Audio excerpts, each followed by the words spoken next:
ભગત બે પ્રકારના હોય. ભગત બે પ્રકારના હોય. એક કે જે દરરોજ આરતી કરતા હોય, પૂજા કરતા હોય, એને એક ભગત કહેવાય. અને બીજા એ ઘણી બાયું નથી કહેતી, તમારા ભાઈ તો હાવ ભગત જેવા છે, કોઈ દી માથું જ ઊંચું ન કરે. પણ માથું ક્યાંથી ઊંચું કરે? તું જ અવડું માથું કાઢી ગઈ છો. હા, પણ બેનોની મજા તો અહીંયા ઘણી હાહુ હવે બેઠા છે. તમને કહું, આમ જો પહેલા છે ને, પહેલા જમાનામાં લાકડાના ઘોડિયા આવતા. બધાને ખબર છે લાકડાના ઘોડિયા આવતા.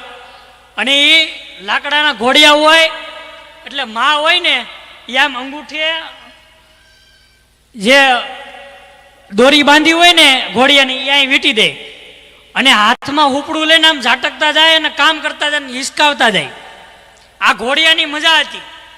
અને હવે તમને કહો, આમ તો ઇલેક્ટ્રિક ઘોડિયાઓ, ઇલેક્ટ્રિક ઘોડિયા પિન તમે ભરાવો બોર્ડમાં એટલે ઘોડિયો આપણે એમ થાય માંડવીનું ઓપનેટ હાલતું હોય એમ હાલે આમાં.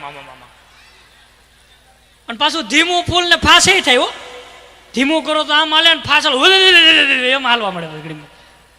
એટલે એની મજા છે. પણ અત્યારે આમ જો બાયુને જીવવા જેવો જમાનો. તમને કહો, આમ જો બધું ઓટોમેટિક સિસ્ટમ. કપડાં મશીનમાં નાખે તો હવે બે કરીને ધોવાઈને બહાર નીકળી જાય, ફૂંકાય હોતે જાય.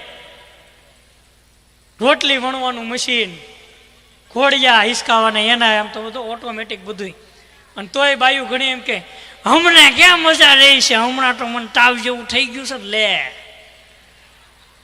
એલા બધું ઇલેક્ટ્રિક આવી ગયું તોય